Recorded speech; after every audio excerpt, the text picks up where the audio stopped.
When I turned 63, I thought I had finally found peace. I thought the hardest battles were behind me. I thought the world had changed enough that I could just exist, quietly, without drama. But then I died, and that's when I learned that even death doesn't erase who you are. Even death doesn't stop people from judging you. My name is Margaret, and this is the story of how they refused to bury my body in the town cemetery because I was a transgender woman. I know that sounds strange talking about my own death like this, but bear with me, because this story isn't really about dying. It's about living. It's about fighting for dignity in a world that constantly tells you you're not worth it. And it's about the people who stood up for me when I couldn't stand up for myself anymore. I grew up in a small town in the Midwest, the kind of place where everyone knows everyone and secrets are currency. I was born in 1955, assigned male at birth, given the name Michael. From the time I was 5 years old, I knew something was different. I would steal my mother's lipstick and hide in the bathroom, drawing careful lines on my lips, feeling for just a moment like the person I saw in the mirror was real. I would drape towels around my head like long hair and twirl in front of the mirror when no one was home. But this was the 60s, the 70s. There were no words for what I was feeling. There was no internet to search for answers. There was only shame and silence. I tried to be what everyone wanted me to be. I played football in high school because that's what boys did. I dated girls because that's what was expected. I even got married at 22 to a woman named Linda who was kind and sweet and deserved so much better than the lie I was living. We had 2 children together, Sarah and James, and I loved them with every fiber of my being. But loving them didn't make the truth go away. Loving them didn't make me someone I wasn't. The marriage lasted 15 years before Linda found my hidden clothes, the dresses and skirts I'd been collecting in secret, stored in a locked box in the garage. I'll never forget the look on her face. It wasn't anger. It was worse. It was confusion and betrayal and sadness all mixed together. She asked me what it meant, and I couldn't lie anymore. I told her everything. I told her about the little boy who wanted to be a little girl, about the teenager who cried himself to sleep wishing he could wake up different, about the grown man who was dying inside every single day pretending to be someone he wasn't. She left me. I don't blame her. She wanted a husband, and I couldn't be that person. The divorce was quiet but brutal. She got the house, the kids, everything. My children were 12 and 10, and suddenly I was the weekend dad who lived in a small apartment across town. But even that didn't last long. When I started therapy, when I started the process of transitioning, Linda went to court. She argued that I was mentally unstable, that I was a danger to the children, that they shouldn't be exposed to my lifestyle. The judge, a conservative man in his 60s, agreed. My visitation was reduced, then supervised, then eventually stopped altogether. My own children grew up thinking I had abandoned them. I transitioned fully at 39 years old. It was 1994, and the world was not ready for people like me. I lost my job as an accountant at a local firm. I lost my friends. I lost my church, the place where I had been baptized, where I had gotten married, where I thought God would always have a place for me. The pastor told me I was confused, that I was living in sin, that I needed to repent and return to being Michael. When I refused, he asked me not to come back. But here's the thing about losing everything. When you have nothing left to lose, you become free in a way you never were before. I became Margaret, fully and completely. I grew my hair long. I learned to do my makeup properly. I found a small community of other transgender women in the city, 2 hours away, and for the first time in my life, I didn't feel alone. I started working odd jobs, cleaning houses, waitressing at diners where the owners didn't ask too many questions. It wasn't glamorous, but it was honest. It was real. For the first time in my life, I was real. The years passed. I watched my children grow up from a distance, through Christmas cards that were never answered, through Facebook photos that Linda posted publicly. Sarah became a teacher. James became a lawyer. They both got married, had children of their own. I became a grandmother to kids who didn't know I existed. That pain never goes away. You learn to carry it, but it never gets lighter. When I turned 60, I moved back to my hometown. I don't know why, really. Maybe I wanted to prove something. Maybe I just wanted to come home. I bought a small house on the edge of town, kept to myself mostly. The neighbors were polite but distant. Some people recognized me or thought they did. I could see the confusion in their eyes, the whispers behind hands. But I didn't hide. I went to the grocery store with my head held high. I tended my garden. I lived my life. I started volunteering at the local library, shelving books and helping with the children's reading program. The librarian, a woman named Patricia who was about my age, became something like a friend. She never asked about my past, never made me feel like I had to explain myself. We would drink tea together on slow afternoons and talk about books and life and the way the world was changing, slowly but surely. It was Patricia who found me when I had the stroke.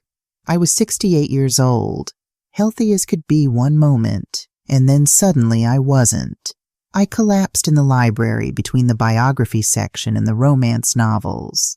She called 911, rode with me in the ambulance, held my hand while the doctors worked. I survived that stroke, barely, but it left me weakened, fragile. The doctors said I had maybe a year, maybe 2. My heart was damaged. My body was tired. Patricia helped me make arrangements.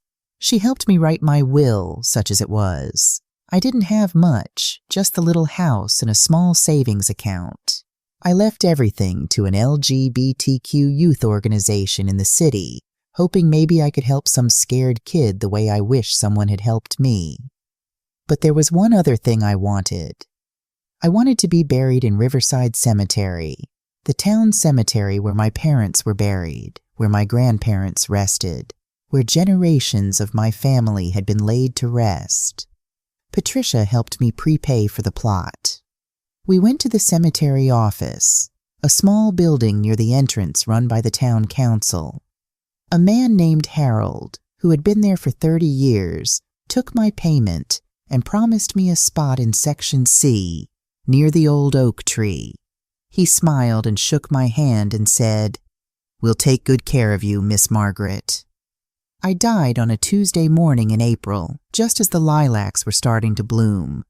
It was peaceful, actually. I was in my own bed with Patricia sitting beside me reading poetry. I closed my eyes and just didn't open them again.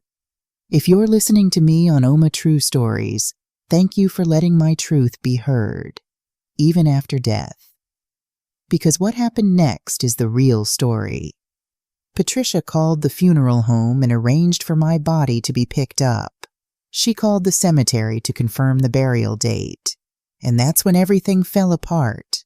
Harold, the same man who had taken my money and promised me peace, told Patricia there had been a mistake. He said the town council had reviewed my case and decided that I couldn't be buried in Riverside Cemetery. When Patricia asked why, he hesitated. Then he said it. Because Margaret was born male. Because the cemetery has traditional Christian values. Because some families have complained about having someone like her buried near their loved ones. Patricia told me later that she screamed at him. She demanded to speak to the council. She threatened lawyers and lawsuits and media attention. Harold just kept apologizing, saying his hands were tied, saying it wasn't his decision. He offered to refund the money, as if money was the point, as if you could put a price on dignity. Patricia called Sarah. I don't know how she found her, but she did. She explained everything, told her that her parent had passed away, that there was a problem with the burial. Sarah, my daughter who I hadn't spoken to in over 30 years, listened. And then she said something that changed everything. She said, "That's my father, and he deserves to be buried with his family." Sarah drove 5 hours to that small town. She walked into the town council meeting with James beside her, both of them in their business clothes, both of them looking like the successful, respectable adults they had become. Patricia told me that Sarah stood up in front of the entire council, in front of the mayor and Harold and all those small-town people who thought they had the right to judge me. And she spoke. She said, "My parent lived a difficult life.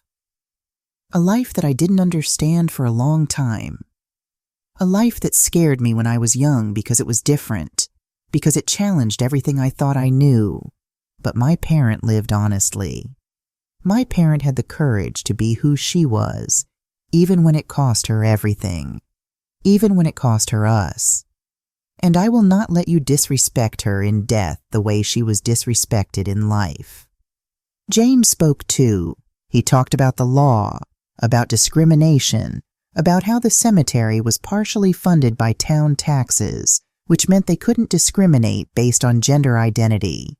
He threatened legal action, bad publicity, federal investigations. But it was Sarah who made them listen. It was Sarah who reminded them that I was human.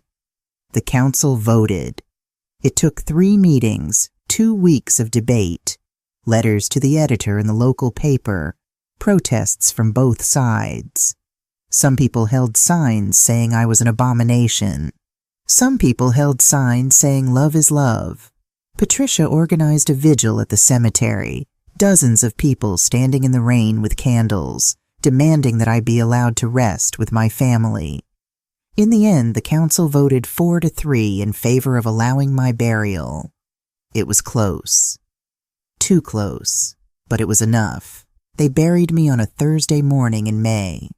The lilacs were in full bloom. Sarah was there, and James, and their families. My grandchildren, who had never met me, stood at my graveside. Patricia read a poem. The local LGBTQ organization sent flowers.